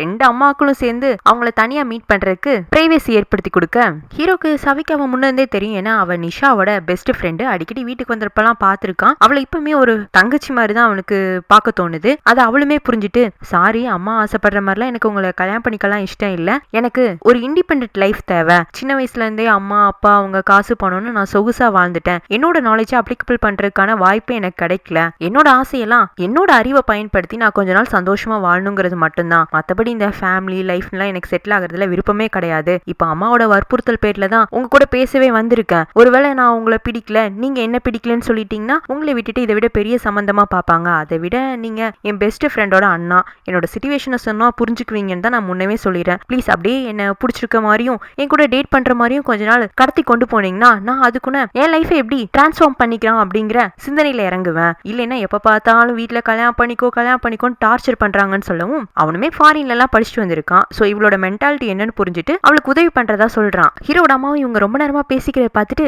பையனை கூப்பிட்டு, என்னப்பா உனக்கு சவிகாவை பிடிச்சிருக்காங்க? பிடிச்சிருக்குமா அப்படிங்கவும் அம்மாக்கா சந்தோஷம் தாங்கல. அவன் பிடிச்சிருக்குன்னு சொன்னது வேற ரீசனுக்காக. இவங்க உடனே சரிடா அப்போ அடுத்து கல்யாணம் பண்ணிக்கலாமாங்க? இல்லம்மா, சவிகா கொஞ்ச நாள் வேலை செய்யலான்னு ஆசைப்படுறா, அதனால அப்போ ஃபார்ம்ல கூட்டு போய் அவளுக்கு ஏதாச்சும் வேலை கொடுக்குறியா? இல்ல என்னோட ஃபார்ம் வந்துட்டு அவளுக்கு செட் ஆகாது. அவளுக்கு இங்கிலீஷ் நாலேஜ் இருக்காமா, அதனால கொஞ்சம் அவளுக்கு ஃபாரின் பீப்புள் கூட கனெக்ட் ஆகணும்னு ஆசை இருக்கு. மேபி அவ தீரத்தோட ரெசார்ட்டுக்கு போனா அங்க வர ஃபாரினர்ஸ்க்குள்ள இவ டூர் கைடா இருந்தா அவளுக்கு நல்லா டைம் பாஸ் ஆகும். வேணா போகும்போது கூட்டிட்டு போறாங்க. என்னது தீரத்தோட ரெசார்ட்டுக்கா? அவன் பிளே பாய் ஆச்சே. அம்மா என் ஃப்ரெண்டை பத்தி தப்பா பேசாதீங்க, என்ன அவனுக்கு யார்கிட்ட எப்படி பழகும்னு நல்லா தெரியுங்கவும், சரிடா இருந்தாலும் சவிகா பத்திரமா பாத்துக்க வேண்டியது உன்னோட பொறுப்பு, அதை மறந்துடாதங்கவும் இவனும் சரிமாங்கிறான். இந்த பக்கம் ஹீரோயின்மே லாயர் அங்கிள் மூலமா தான் திரும்பவும் ஃபார்ம்கே போறதா அம்மா கிட்ட இன்ஃபார்ம் பண்ண அவங்களும் அதுக்கு ஓகே சொல்லிடுறாங்க. அவங்க எதிர்பார்க்கறது என்ன, பையனை எப்படியாச்சும் பேங்காக் கூட்டிட்டு வரணும். அவங்க மாமனார் ஃபார்ம் பக்கம் பையன் இனிமே தலை வச்சு படுக்க கூடாது. அந்த ஃபார்ம் பிசினஸ் அவங்களுக்கு விடுறதுல விருப்பம் இல்ல. ஆனா அதை கவனிச்சுக்கிறதுக்கு எத்தனையோ பேர் இருக்கும் போது கோடீஸ்வர வீட்டு பையன் எதுக்கு அதை கவனிச்சுக்கணுங்கிறது தான் அவங்களோட ஆதங்கமா இருக்கு. அதுக்கு ஹீரோயின் உதவி பண்ணாலும் ஓகே தான், இந்த சவிகா உதவி பண்ணாலும் அவங்களுக்கு ஓகே தான். ஹீரோட அப்பாக்கா சினி தொடர்ந்து வருத்தப்படுறத பார்க்கவே முடியல. அதனால லாபமோ நஷ்டமோ இந்த கேப்டனோட பிசினஸ் ஐடியாக்கு ஒப்புதல் கொடுத்துறாரு. அதுல அவன் ஓவர் ஹாப்பி ஆகி சினி கூட ரொமான்டிக்கா பேசுறான். லவ் பண்றப்போ அவள்கிட்ட எப்படி வலிஞ்சிட்டே இருந்தானோ அதே மாதிரி ஃப்ளர்ட் பண்ணிட்டே இருக்கான். சினியா பாவம் இவன் நடிக்கிறான்னு கூட தெரியாம தனக்கு தான் புருஷன்கிட்ட அன்பு கிடைக்குன்னு சந்தோஷமா அதை அனுபவிச்சுட்டு இருக்கா. இங்க தீர திரும்பவும் சீலா மீட் பண்றதுக்காக போறான். ப்ளீஸ் சாரி என்ன மன்னிச்சிட்டியான்னு கேட்கவும் அவளுக்குமே அவனை பாக்குறதுக்கு பாவமா இருக்கு. சரி நீங்க பண்ண விஷயத்தை என்னால மறக்க முடியல, ஆனா மன்னிச்சிடுறேன். நான் நினைச்ச அளவுக்கு நீங்க ரொம்ப மோசமான ஆள் மாதிரி தெரியல அப்படிங்கவும், அப்ப இனிமே நம்ம ரெண்டு ஃப்ரெண்ட்ஸா இருக்கலாமாங்க? அதுக்கு நான் யோசிக்கிறதுக்கு டைம் வேணுங்கவும், ஓகே நீ இவ்வளவு தூரம் இறங்கி வந்ததே எனக்கு போதுன்னு அவன் சந்தோஷப்படுறான். அவனோட ஹாப்பி ஃபேஸ் பார்க்கும்போது சீலாக்குமே பிடிச்சிருக்கு. இப்ப ஸ்டோரியில 1 வீக் லேட்டர்னு காட்டுறாங்க. ஹீரோ பழையபடிக்கு அவன் ஃபார்ம்கே வந்துட்டான். ஆனா இப்பவுமே அதே வெறுமையை ஃபீல் பண்றான். அவனை சுத்திட்டு இருந்த அந்த ரொம்ப மிஸ் பண்றான். அப்போ சோம்பு வேகமா ஓடி வந்து, சார் கெமி மேடம் திரும்ப வந்துட்டாங்கன்னு சொல்லவும் இவன் உண்மையா அப்படின்னு சொல்லிட்டு அப்படியே முகமலர சிரிக்கிறான். அதை சோம்பு பார்த்துட்டு, என்ன சார் ரொம்ப நாள் கழிச்சு சிரிக்கிறீங்க? இவனா டக்குன்னு ஃபேஸை மாத்திட்டு, அவனு சிரிக்கலையே, கெமி திரும்ப இங்க வந்தது ஒண்ணு எனக்கு அவ்வளவு இம்பார்ட்டன்ட் விஷயம் இல்ல, நீ போய் உன் வேலையை பாருங்கிறான். அப்படியே ஆர்வமா ஹீரோயினை தேடி ஃபார்ம்குள்ள வர பெட்ஸ் எல்லாம் எப்போ செக் பண்ண வருவார்ல அந்த வெட்டினரி டாக்டர் கூட பேசிட்டு அங்குள்ள பிக் கூட எல்லாம் பேசிட்டு இருப்பாளா. இவனா கோமா வந்து, என் ஃபார்மை பத்தி நீ என்ன நினைச்சிட்டு இருக்க? உன் இஷ்டத்துக்கு வரலாம், உன் இஷ்டத்துக்கு போலாம் நினைச்சிட்டு இருக்கியா? என்கிட்ட சொல்லாம தானே இங்க இருந்து கிளம்புன, திரும்பி நான் வந்து கூப்பிட்டப்ப கூட நீ சரியா ரெஸ்பான்ஸ் பண்ணல, இப்போ நீ பாட்டுக்கு ஃபார்ம்குள்ள வந்து நிக்கிற அப்படின்னு அவ கையை பிடிச்சி தரத்துறன்னு கார் பார்க்கிங் கூட்டு வர டாக்டர் பின்னாடி போய் வந்து சார் என்ன சார் பண்றீங்க? சிலருக்குலாம் என் ஃபார்ம்ல வேலை செய்யறதுக்கு தகுதியே இல்ல, அவங்கள பேக் பண்ண போறாங்கவும் இவ முடியாது, நீங்க 3 months எனக்கு இங்க வேலை கத்து கொடுக்கறதா முன்னவே லாயர் அங்கிள்கிட்ட சொல்லிருக்கீங்க, அது நீ என்கிட்ட சொல்லிட்டு கிளம்பி இருந்தேன்னா பரவாயில்ல, என்கிட்ட சொல்லாம தானே கிளம்புனேன், ஒன்ன மாதிரி ஆளெல்லாம் நம்பி என்னால ஃபார்ம்ல விட முடியாது, வந்து கார்ல ஏறு, உன்னை பேங்காக்கே ஏத்தி விடுறங்கவும் அவன் முடியாதுன்னு பிடிவாதமா இருக்கு. இவன் தூக்கி கொண்டு போய் அவளை கார்ல ஏத்தி கார் எங்கேயோ ஃபாஸ்டா டிரைவ் பண்ணிட்டு இருக்கான். இவ பயமா இருக்குன்னு சொல்லவும் அவனவே ஸ்லோவும் பண்றான். எங்க போயிட்டு இருக்கோங்கவும் தெரியல, பேங்காக்கு தான் நீங்க பழையபடி ரிட்டர்ன் பண்ண போற, நீங்க அப்ப ஏர்போர்ட்டுக்கு தானே போகணும், அதை பத்தி நான் இன்னும் யோசிக்கல, என்னாச்சு உங்களுக்கு ஒரு மாதிரி வித்தியாசமா நடந்துக்கிறீங்க, அதுதான் தெரியல, கொஞ்ச நேரம் டிஸ்டர்ப் பண்ணாம இருன்னு இவன் டென்ஷன் ஆயிட்டு இருக்கும் போதே கால் வருது. சோப்பு கிட்ட இருந்துதான் சினியும் நிசாவும் ஃபார்முக்கு வந்திருக்கிறதா. அவங்க இதுக்கு ஃபார்முக்கு வந்தாங்கன்னு இவனும் காரை ரிட்டர்ன் எடுத்துட்டு வந்துட்டு இருக்கான். நிஷாக்கு ஹீரோயின் ஃபார்ம்ல வேலை செய்யறதா அவங்க அம்மாவை வாட்ச் பண்ணப்போ தெரிஞ்சது. முதல்ல ஹீரோயின் இங்க இருந்து கிளம்புனதும் அவனோட அம்மா கிட்ட உங்க பையனை சீரியஸ் பண்ற மிஷன்ல இருந்து விலக போறேன்னு இருப்பா. அதுக்கப்புறமா அவளாவே சம்மதம் கொடுக்கறதுக்கு போயிருந்திருப்பா. ஏன் திடீர்னு இவ அம்மாவை கண்டினியூஸா வந்து வாட்ச் பண்றான்னு பார்க்கும்போதுதான் தங்களோட ஃபார்ம்ல அவ வேலை செய்யறான்னு தெரிய வந்திருக்கு. ஆனா என்ன மிஷனுக்காக உள்ள இறக்கப்பட்டான்னு தெரியல. ஒருவேளை அண்ணனுக்கும் அவளுக்கு இடையில ஏதாச்சும் லிங்க் இருக்குமான்னு இதை பத்தி சினி கிட்ட பேசவும் அவளுக்கு பெருசா அதுல ஐடியா இல்ல. இருந்தாலும் நிஷா விடுறா, வாவா நம்ம நேர்லயே போய் விசாரிச்சுக்கலாம், நான் போனா அண்ணன் என்ன மலுப்பெல்லாம் பதில் சொல்லி அனுப்பினாலும் அனுப்பிடும், நீயும் வந்துருன்னு 2 பேருமா வந்திருக்காங்க. இப்படி 2 பொண்ணுங்களும் வீட்டை விட்டு கிளம்புனது அம்மாக்கு தெரியாம இருக்குமா? உடனே அவங்களும் ட்ராக் பண்ணிடுறாங்க. பொண்ணுங்க 2 பேரும் ஃபார்முக்கு தான் போயிருக்காங்க. ஐயோ அங்க போனா பிரச்சனை ஆயிடுமேனு அவங்களும் அவங்க புருஷனை கூப்பிட்டு ஃபார்முக்கு வந்துடுறாங்க. அந்நேரத்துல தான் ஹீரோவும் ஹீரோயினும் ஃபார்முக்குள்ள என்ட்ரி கொடுக்க நிஷாவா வீட்டுக்குள்ள இருந்து வேகமா ஓடி வரா. வந்தவ என்ன எதுலாம் கேட்கல, ஹீரோயின் ரயின் கண்ணத்துல அறிய ஹீரோ வந்து தடுத்து நிப்பாட்டுறான். இதுக்கு இவ்வளவு கோவப்படுற நிஷாங்க, என் வாழ்க்கை எங்க அக்கா வாழ்க்கையெல்லாம் கெடுத்து பத்தாதுன்னு என் அண்ணன் வாழ்க்கை கெடுக்கிறதுக்கு இங்க வந்துட்டியா, சீ உனக்கெல்லாம் வெக்கமானும் சூடு சரணும்னு ஒண்ணு இல்லவே இல்ல. ஹீரோயினும் கோமா, இங்க பாரு நான் வேலை செய்யற முதலாளியோட தங்கச்சிங்கிறதுனாலதான் உன்னை பாத்துட்டு இருக்கேன், தேவையில்லாம என் கேரக்டர் அசிங்கப்படுத்தாத, உன்னை விடவே நான் எல்லா விதத்திலுமே பெட்டருங்கவும், சீ நீ எங்க நான் எங்கன்னு அவ திரும்பவும் ஹீரோயின் அடிக்க வர ஹீரோ இடையில வந்து நிக்க, போதுமா என்னமா கலாட்டா பண்ணிட்டு இருக்கேன்னு அப்பா அம்மா எல்லாருமே நிஷா வீட்டுக்குள்ள இழுத்துட்டு போயிடுறாங்க. ராதாக்கு உமாக்கெல்லாம் இதை பார்க்க சந்தோஷமா இருக்கு. நம்மள லோ கிளாஸ்னு எப்படி குத்தி குத்தி காட்டி பேசுவாங்க, இப்போ இவங்க குடும்பமே பாக்குறதுக்கும் நடந்துக்கிறதுக்கும் லோ கிளாஸ் மாதிரி தான் இருக்கு, ஒரே நம்மளுக்கு என்டர்டைன்மெண்டா தான் இருக்க போது போ அப்படின்னு சிரிப்பா இருக்கு. ஹீரோயினுக்கு ஏற்கனவே ஹீரோ பிடிக்கல, இருந்தும் பணத்துக்காக தான் திரும்பவும் இங்க வந்து சேர்ந்தா. வந்ததுமே இவனே பேங்காக் அனுப்பிச்சு விடுறேன்னு கார்ல கூட்டிட்டு போயிட்டு இருந்தவன் திருப்பி இங்க கூட்டு வந்து நிப்பாட்டி வச்சு மொத்த குடும்பத்து முன்னாடியே தன்னை அவமானப்படுத்திட்டானேன்னு கோவமா இருக்கு. இருந்தாலும் அவன் முன்னாடி அழுதுறக்கூடாதுன்னு அங்க இருந்து நகர்ந்து போயிடுறான். ஹீரோ வீட்டுக்குள்ள வந்து நிஷா கிட்ட, நிஷா நீ படிச்ச பொண்ணு தானே, ஏன் இப்படி நடந்துக்கிற, ஆனா எதுக்குன்னா அம்மா இந்த பொண்ணு இங்க வேலைக்கு அனுப்பிச்சு வச்சிருக்காங்க, நீயும் எதுக்கு அவளை வேலைக்கு வச்சிருக்க, அவ உங்களையும் ஏமாத்திட்டு தானே இருக்கா, அப்படியெல்லாம் கிடையாதுமா, அவ இங்க வேலை கத்துக்கிறதுக்காக வந்திருக்கா, அவளுக்கு ஆல்ரெடி ஒரு ஃபியான்சி இருக்காரு, அவரோட பிசினஸ்ல ஹெல்ப் பண்ணணும்னு தான் இங்க வந்து ஃபார்மிங் கத்துட்டு இருக்கா. ஃபியான்சியா, என் லவ் பிரேக்கப் ஆனதுக்கு அப்புறமா எனக்கே இன்னும் புது பாய் ஃப்ரெண்ட் கிடைக்கல, அவளுக்கு அதுக்குன்னு ஒரு ஃபியான்சி கிடைச்சிட்டானா, பொய் சொல்லாதானே, அந்த ஃபியான்சி நீ தானே, அதனால தானே எங்க யாருக்கும் தெரியாம அவள் இங்க கொண்டு வந்து வச்சிருக்க, அம்மா உனக்கு அதுக்கு ஹெல்ப் பண்றாங்க அப்படிதானங்கவும். நிஷா லூஸ் மாதிரி வளராத, நான் சொல்றது உண்மை.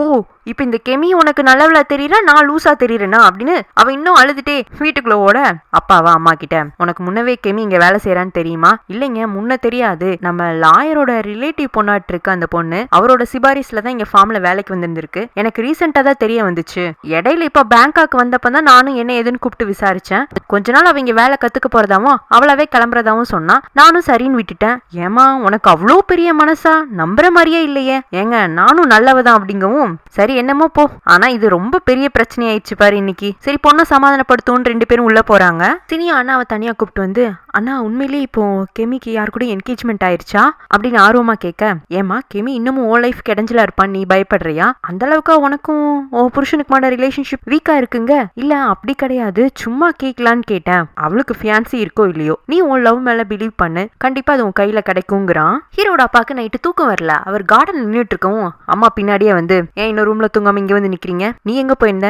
நிஷாவையும் சினியும் கொண்டு போய் தீரத்தோட ரெசார்ட்ல விட்டுட்டு வந்தேன், இல்லைன்னா நிஷா நம்மள நைட்டு தூங்க விட மாட்டா, திரும்பவும் கெமி கூட சேர்ந்து ஏதாச்சும் பிரச்சனை பண்ணுவா, சரி நீ டயர்டா இருப்பல்ல போய் தூங்கு, நான் ஒரு வாக் போயிட்டு வரேங்க. எதுக்கு இந்நேரத்துல வாக்கிங், எப்போ நீங்க ஆபீஸ்ல வேலை முடிஞ்சு வந்ததுமே வீட்டுல படுத்துருவீங்க, இங்க வந்து அந்த தூக்கம் வரலையோ, ஏதோ அந்த ராதா கூட ரகசிய மீட்டிங் இருக்கான்னு கேட்க, நீ ஏன் தேவையில்லாதெல்லாம் பேசுறங்கவும் இவங்க அப்பா கூட சண்டைக்கு நிக்க, அதுக்குள்ள ஹீரோ அங்க வந்து, நீங்க 2 பேரும் எதுக்கு சண்டை போட்டுக்கிறீங்க, டே நானும் உங்க அப்பாவும் இங்க இருந்து கிளம்புற வரைக்கும் அந்த உமாவையும் ராதாவையும் ராதாவையும் ஃபார்மை விட்டு வெளியில போக சொல்லுங்க. அம்மா அப்படியெல்லாம் பண்ண முடியாதுமா, அப்ப ஏதாச்சும் தப்பு பண்ணிட்டாங்கன்னு வேலையை விட்டு தூக்கிடு. அப்பா இருந்துட்டு அநியாயமா 2 பேரோட வேலையை புடுங்கிறது மனிதாபிமானமே கிடையாதுங்கவும், என்ன 2 பேரும் சொல்லி வச்சு என்ன வெறுப்பேத்தனே பண்ற மாதிரி இருக்கு. சாங், காலையில நம்ம நிசாவோட வீண் பிடிவாத குணம் ஒண்ணு பார்த்தோம் பாத்தியா, அது அப்படியே உங்க அம்மா கிட்ட இருந்தா அவளுக்கு வந்திருக்கு. அப்பா அம்மாவே ஏற்கனவே டென்ஷன்ல இருக்காங்க, நீங்க ஏன் அவங்கள கடுப்பேத்துறீங்க? வாங்க நீங்க ஏ ரூமுக்கு வாங்க, அம்மா நீங்களும் ரெஸ்ட் எடுங்கன்னு சொல்லிட்டு அவன் அப்பாவை கூட்டிட்டு அந்த பக்கம் நகர்ந்து போக, ஐயோ இந்த வீட்டுல யாரை விடுறது யாரை பாதுகாக்கிறனே எனக்கு பெரும்பாடா இருக்கேன்னு அவங்க புலம்பிட்டு இருக்கும் போதுதான் ஹீரோயின் வீட்டுக்குள்ள என்டர் ஆகுறா. காலையில நிஷாவை பார்த்ததுக்கு அப்புறமா ஃபார்முக்குள்ள போனவ இப்பதான் வரா. அம்மா அவளை தனியா கூப்பிட்டு வச்சு, காலையில என் பொண்ணு ஒன்னு அரைஞ்சா நீ அதுக்கு எதுவும் ரியாக்ட் பண்ணல, வலிக்கலையோ அப்படிங்க. சிரிச்சிட்டே, வலிக்கதான் செய்யுது, அப்புறம் நீ அவ கூட சண்டைக்கு போல, ஏன்னா உன் கேரக்டருக்கு நீ அவளை திருப்பில அடிச்சிருக்கணுங்க. நீங்களும் அதை எக்ஸ்பெக்ட் பண்ணீங்களா? நான் என்ன பண்றது, எனக்கு பணம் கொடுக்கற முதலாளி நீங்க, பக்கத்துல நிக்கிறது நான் லவ் பண்ண வேண்டிய ஆளு, 2 பேர் முன்னாடியும் அந்த பொண்ணை நான் அடிச்சேன்னா நான் எப்படி சிம்பதி கெயின் பண்ண முடியும்? அதனாலதான் அப்படிங்கவும், வாவ் உன்னோட திங்கிங் லெவலே டிஃப்ரெண்டா இருக்கு, உன்ன மாதிரி ஒரு புத்திசாலி பொண்ணு கூட இருக்கிறதும் நல்லதுதான். என்ன திடீர்னு என்ன பாராட்டுறீங்க? உங்களுக்கு எதுவும் ஹெல்ப் தேவையா? சில விஷயங்களை நீ ஹெல்ப் பண்ணலான்னு தான் நினைக்கிறேன். அது என்னது? உமாவையும் ராதாவையும் இங்க இருந்து அனுப்புறது தானே, உனக்கு எப்படி தெரியும்? அவங்க 2 பேர் பக்கமாவும் சாங் சாஞ்சிடக்கூடாது தானே எங்க நீங்க அனுப்பிச்சு வச்சதே. அது போக ராதா ஆண்டிக்கும் அங்கிளுக்கும் ஒரு லிங்க் இருக்குன்னு கூட எனக்கு தெரியுங்கவும், என் ஹஸ்பண்டை பத்தி தப்பா பேசாத, அவர் ரொம்ப நல்லவர், அவரை மாதிரி ஒரு நல்லவரை நான் மிஸ் பண்ணிடக்கூடாதுன்னு கொஞ்சம் உஷாரா இருக்கேன் அவ்வளவுதாங்கவும். தெரியும் தெரியும், அங்கிள் ரொம்ப நல்ல கேரக்டர், அந்த மாதிரி ஒரு பெஸ்ட் மேனை நீங்க இழந்துடக்கூடாதுங்கிற பயத்துலதான் இப்படி அரகண்டா நடந்துக்கிறீங்கன்னு எனக்கு புரியுது. மேபி உங்களுக்கு இந்த விஷயத்துல ஹெல்ப் பண்ணா கூட நான் தயாருங்க. உண்மையாவா? ஆமா, நீங்க இங்க இருந்து கிளம்புற வரைக்கும் நம்ம 2 பேர் ஃப்ரெண்ட்ஸுங்கவும், அம்மாக்குமே அது ஒரு மாதிரி ஒரு ஃபன் வைபா தான் இருக்கு. அதனால அவங்களும் உடனே ஒத்துக்கிறாங்க. அவங்களுக்கு நிறைய விஷயத்துல ஹீரோனோட கேரக்டரோட ஒத்து போகுது. நெக்ஸ்ட் டே மார்னிங் காலையிலேயே ராதா அப்பாவை செடியூஸ் பண்ண ட்ரை பண்ண, அம்மாக்கா அதை பார்த்தது முதல்ல கோவம் வருது. அப்பதான் ஹீரோயின் நைட்டு சொல்லி கொடுத்த ஞாபகம் வருது. இப்போ நீங்க உங்க ஹஸ்பண்ட் என்கிட்ட விட்டு கொடுக்காம பேசுனீங்க பாத்தீங்களா, அதே கான்பிடன்ஸ உங்க ஹஸ்பண்ட ராதா நெருங்கும் போதும் நீங்க காட்டணும். உள்ளுக்குள்ள அப்படியே வயிறெல்லாம் எரியும், மனசு அதை ஏத்துக்காது, வாயில கெட்ட வார்த்தையா திட்டணும்னு தோணும். அப்படி இருந்தாலும் சிரிச்சுக்கிட்டே நீங்க உங்க ஹஸ்பண்ட் கிட்ட பேசணும். அவர்கிட்ட டிராமா பண்ணாம அவரை நீங்க முழுசா நம்புற மாதிரி காட்டிக்கிட்டீங்கன்னா அவரவே உங்க சைட்ல வந்துருவாருங்கவும், அது அப்படியே அம்மா எக்ஸிக்யூட் பண்றாங்க. ஏதோ அம்மா பெருசா பிரச்சனை பண்ண போறாங்கன்னு அப்பா அப்படியே கோவமா பார்த்துட்டு இருப்பாரு. ஆனா அம்மா அப்படியே சாஃப்டா பேசவும் அப்படியே வந்து தன்னோட ஒய்ஃபை ஹக் பண்ணிக்க, அவ்வளவுதான் ராதாக்கு அது பல்ப் மூமெண்டா போயிடுது. அம்மாக்கு ஹீரோயின் கொடுத்த ஐடியா ஒர்க் அவுட் ஆயிடுச்சுன்னு சந்தோஷம். இங்க ஹீரோயின் காலையிலே யார் சொல்லாமே அவ எப்பவும் போல வேலைக்கு வந்துடுறா. அவ ஒவ்வொரு பிக் கூடையும் பேசிட்டே இருக்கும்போது ஹீரோ அங்க வரான். நான் உங்ககிட்ட பேசணும் அப்படிங்க. சொல்லுங்க. தனியா பேசணும். என்கிட்ட நீங்க தனியா பேசுறதுக்கு என்ன இருக்கு அப்படின்னு பக்கத்துல நிக்கிற 2 வேலையாட்களை பாக்குறா. ஏன் இதுக்கு முன்னாடி எல்லாம் நீங்க இவங்க முன்னாடி என்ன திட்டவே செஞ்சிருக்கீங்க, பரவாயில்ல நீங்க திட்டுறதா இருந்தாலும் திட்டிட்டு போங்க. கிமி நீ வேணும்னே என்ன வெறுப்பேத்துற மாதிரி சில விஷயங்கள் பண்ற மாதிரி இருக்கு. நான் இங்க பாஸ், நான் சொல்றது நீ கொஞ்சம் கேட்கலாமேங்கவும், இவளும் ஃபார்ம்ல இருந்து கொஞ்சம் தனியா இந்த சைடு வரா. நேத்துக்கு என் தங்கச்சி உன்னை அடிச்சதுக்கு சாரி அப்படிங்கவும், என்ன அவ்வளவுதான் ரியாக்ஷனா? நீ கோமா இல்லையா? என் மேல கோமா தான் இருக்கு, வேணா உங்களை திருப்பி அடிக்கட்டுமா? நீ கொஞ்சம் இடம் கொடுத்தா ஓவரா போற. ஆமா, தங்கச்சி பண்ண தப்புக்கு நீங்க தானே தண்டனை அனுபவிக்கணும். நேத்து மாதிரி உங்க மொத்த குடும்பத்தையும் கூப்பிடுங்க, என் கோவம் தீர்ற மாதிரி உங்களை ஒரு அரை அரைஞ்சிடுறேன். கிமி நீ பேசுறலாம் பார்த்தா என் தங்கச்சி அரைஞ்சதுக்காக மட்டும் நீ என் மேல கோபப்படுற மாதிரி இல்ல, என் மேலேயும் உனக்கு ஏதோ ஒரு சொல்ல முடியாத கோபம் இருக்கு. ஆமா இருக்கு. இப்ப என்ன பண்ண போறீங்க? சரி அது என்னன்னு சொல்லி தீர்த்துக்கலாம். அதை சொல்ல முடியாது. சரி இங்க பக்கத்துல ஒரு ரெஸ்டாரண்ட் இருக்கு, நேத்துக்கு நடந்த அவமானத்துக்காக நான் உன்ட்ட மன்னிப்பு கேட்கிற விதமா அங்க உன்னை கூட்டு போட்டுமா? அது உனக்கு ஒரு பிளசன்ட் ஃபீல கொடுக்குங்கவும், நீங்க கூப்பிட்டா நான் வரணுமா? ஹலோ மேடம், நான் பாஸ், நீங்க வந்துதான் ஆகும்னு இவன் சிரிச்சுட்டே அதிகாரம் பண்ண, வரேன் சார் அப்படிங்கிறா. சொன்ன மாதிரி அவளை ரெஸ்டாரண்ட்டுக்கு கூட்டிட்டு போய் இவன் நல்லா அவளை பார்த்து சிரிச்சுட்டே சாப்பிட்டுட்டு இருக்கா. அவளா இவனை கண்டுக்காத மாதிரி உட்காந்துட்டு இருக்கா. இன்னும் முன்னெல்லாம் நம்மள அவளாவே அப்ரோச் பண்ற மாதிரி இருக்கும், பக்கத்துல வந்து செடியூஸ் பண்ண ட்ரை பண்ற மாதிரியே இருக்கும், கண்ணில் வேற காதல் பார்வையெல்லாம் வீசுவா. இப்ப என்னன்னா ஒரே கோபக்கடலை மட்டும் காட்டுறாளே, என்ன காரணம்னு புரியலையேன்னு இவனை யோசிச்சுட்டே சாப்பிட்டுட்டு 2 பேருமா வெளியில வரும்போது ஹீரோயின் ஸ்லிப் ஆகி கீழே விழுக போவாளா. உடனே இவன் தாங்கி பிடிப்பானா, சீச்சி கையெடுங்கன்னு இவன் நகர்ந்து நின்னுக்க. இதுக்கு முன்ன நம்ம கார் பிரேக் டவுன் ஆனப்போ நைட்டு ஃபுல்லா ஃபாரஸ்ட்ல இருந்திருக்கும். அப்ப கூட நீ என்ன பார்த்து இப்படி அருவருப்பு லுக்கெல்லாம் இல்ல. இப்ப நீ கீழே விழுக போன, நான் உன்னை தாங்கி பிடிச்சதுக்கு உனக்கு அவ்வளோ அருவருப்பு மூஞ்சில காட்டுற, சீச்சின்லாம் சொல்ற, என்னாச்சு உனக்குங்கவும்? தெரியல, உங்களுக்கு தான் ஏதோ மரம் கழண்ட மாதிரியே எனக்கு ஒரு ஃபீலுங்க. அவனா கோபத்துல அவன் 2 கண்ணத்தையும் பிடிச்சு அழுத்துவானா. இப்பவும் அவனுக்கு அவளை எங்கேயோ பார்த்த மாதிரி ஃபீல் ஆகுது. எங்க இன்னும் கொஞ்சம் சிரின்னு சொல்ல அவளும் சிரிச்சு காட்டுறா. போதுமா இன்னும் கொஞ்சம் சிரி, அதுக்கும் அவள் சிரிச்சு காட்டுறா. என்ன நான் சொன்னதெல்லாம் அப்படியே கீ கொடுத்த பொம்மை மாதிரி செய்யற? ஆமா நீங்க தான் பாஸ் ஆச்சு, நீங்க என்ன சொன்னாலும் நான் செஞ்சுதானே ஆகணும். அப்ப கிஸ் பண்ணட்டுமா அப்படிங்கிற மாதிரி இவன் பக்கத்துல பக்கத்துல வர அவ அதுக்குமே எந்த ரியாக்ஷனும் கொடுக்காம இருக்க இவனுமே கிஸ் பண்ற ஆர்வத்துல பக்கமா போவான். உடனே தள்ளி நின்று ஐ எம் சாரி, நான் இப்படி ஏன் உன்கிட்ட இப்படி வந்தேனே எனக்கே தெரியல, விளையாட்டாதான் ஃபர்ஸ்ட் அப்ரோச் பண்ண, எனக்கு தெரியும் உன்னோட மனசு இப்ப வேற ஒருத்தர் கிட்ட இருக்குன்னு, உன் மனசை கலைக்கிறது தப்பு இல்ல, எனக்கு புரியுது, நான் கார்ல வெயிட் பண்றேன் அப்படின்னு சொல்லிட்டு இவன் காரை ஸ்டார்ட் பண்ண ஹீரோ ஹீரோயின் 2 பேருமா வீட்டுக்கு வந்துடுறாங்க. ரெஸ்டாரண்ட்ல ஹீரோ கிட்ட நடந்த விஷயத்தெல்லாம் யோசிச்சு பார்த்துட்டு ஃபார்முக்குள்ள நடந்துட்டு இருப்பாளா. லாயர் அங்கிள் சொன்ன மாதிரி இவன் நம்ம கிட்ட அட்ராக்ட் ஆயிட்டான்னு தான் நினைக்கிறேன். ஆனா இவனோட இப்ப உள்ள நேச்சர் பிளே பாய் டைப்பே இல்லையேன்னு இவ யோசிச்சுட்டு இருக்கும் போதே அப்போ ஃபார்ம்ல வேலை செய்யற 2 பேரும் அவசர அவசரமா கார் எடுத்துட்டு எங்கேயோ போயிட்டு இருக்காங்க. இவ என்ன எதுன்னு கேட்கவும் நம்ம ஃபார்முக்கு ரொம்ப உதவியா இருக்கிற அந்த வயசான தாத்தா இருக்கார்ல, அவருக்கு உடம்பு சரியில்லை, அவரை ஹாஸ்பிட்டல் கூட்டிட்டு போறோம், சரி நானும் வரேன்னு சொல்லிட்டு இவளும் அவங்க கூட ஜாயின் ஆயிக்கிறா. அந்த தாத்தா பாட்டி அவங்களுக்கு ஒரு பேத்தி, அவங்க பொண்ணுக்கு குழந்தை பிறக்கும் போதே அவங்க இறந்துட்டாங்க. ஸோ இந்த தாத்தாவும் பாட்டியும் தான் அந்த குழந்தைய பாத்துக்கிறாங்க. இந்த தாத்தா தான் ஹீரோக்கு பிக் ஃபார்மிங்ல ரொம்ப ஹெல்ப்ஃபுல்லா இருக்கிறவர். கொஞ்சம் அடிக்கடி குடிப்பாரு, அதனால தான் அவருக்கு உடல்நிலை இப்படி இருக்கு. ஹீரோன் அவங்க கூட எல்லாம் அன்பா பேசிட்டு இருக்கா, அது அவங்களுக்கு ஆறுதலா இருக்கு. ஏமா நீ சாங்ஸ் அவரோட ஃபேமிலியா இருக்காங்க, அவ்வளவு ஆமான்னு சொல்லவும் நீ அவரோட கேர்ள் ஃப்ரெண்டா? இல்லையே, நானும் அங்க வேலை செய்யறேன். என்னமா சொல்ற, இவ்வளவு அழகா இருக்க, நீ எப்படி ஃபார்ம்ல வேலை செய்வ? பொய் சொல்லாத, சாங் சார் யார்கிட்டயும் இப்போதைக்கு அவரோட ஃபியூச்சர் ஒய்ஃப் பத்தி சொல்லக்கூடாதுன்னு தானே உன்னை அங்க கூட்டிட்டு வந்து வச்சிருக்காரு. இல்ல இல்ல அப்படிலாம் கிடையாது. ஏமா நீ இவ்ளோ அழகா இருக்க, நீ இந்த ஃபார்ம்ல என்ன வேலை செய்ய போறங்க? ஐயோ ஆன்ட்டி, இந்த மாதிரி நிறைய பேர் நான் அழகா இருக்கேன்னு சொல்லியிருக்காங்க, ஆனா அதுக்காக நான் அவரோட கேர்ள் ஃப்ரெண்ட் ஆயிட முடியுமா? அவருக்குன்னு பொண்ணுங்க விஷயத்துல நிறைய எக்ஸ்பெக்டேஷன் இருக்கலாங்க. அவர் உன்ன மாதிரி ஒரு நல்ல பொண்ணை கல்யாணம் பண்ணிக்கொண்டு தான் ஆசைப்பட்டு இத்தனை நாளா சிங்கிளா இருக்காருமா. நாங்களும் அவரு ஃபாரின்ல இருந்து படிச்சுட்டு வந்திருக்காரு, பெரிய திமிர்லாம் பண்ணுவாருன்னு நினைச்சா ரொம்ப அமைதியா இருக்காரு. இது வரைக்கும் அந்த ஃபார்முக்குள்ள பொண்ணுங்கன்னு ஒருத்தங்களை கூட கூப்பிட்டு வந்தது இல்ல. அங்க உமான ஒரு பொண்ணு மட்டும்தான் அவருக்கு உதவியா இருக்கும். அந்த பொண்ணையுமே அவரு தங்கச்சி மாதிரி தான் பாக்குறாரு. அது போக இன்னொரு பொண்ணு அங்க வச்சிருக்காருன்னா நீ ஏதோ ஒரு வகையில அவருக்கு ஸ்பெஷல் தான் சொல்ல. என் வாழ்க்கையை அங்க ஃபாரின்ல கெடுத்துட்டு வந்திருக்கான், ஆனா இங்க இருக்கிறவங்க எல்லாம் இவன் எப்படியோ நல்லவங்கிற மாதிரி சர்டிபிகேட் கொடுக்குறாங்க. ஆனா நம்ம கிட்டையும் கூட சில சமயம் நல்லவ மாதிரி தான் நடந்துக்கிறான். இவனை எந்த லிஸ்ட்ல சேர்த்துனே தெரியலன்னு இவ யோசிச்சுட்டு இருக்கதோட இந்த பாட்டு முடியுது. இந்த பாட்டு உங்களுக்கு பிடிச்சிச்சுன்னா லைக் பண்ணுங்க, ஷேர் பண்ணுங்க, மறக்காம நம்ம சேனலை சப்ஸ்கிரைப் பண்ணி பெல் ஐக்கனை பிரஸ் பண்ணி வச்சுக்கோங்க. Have a nice day. Bye friends.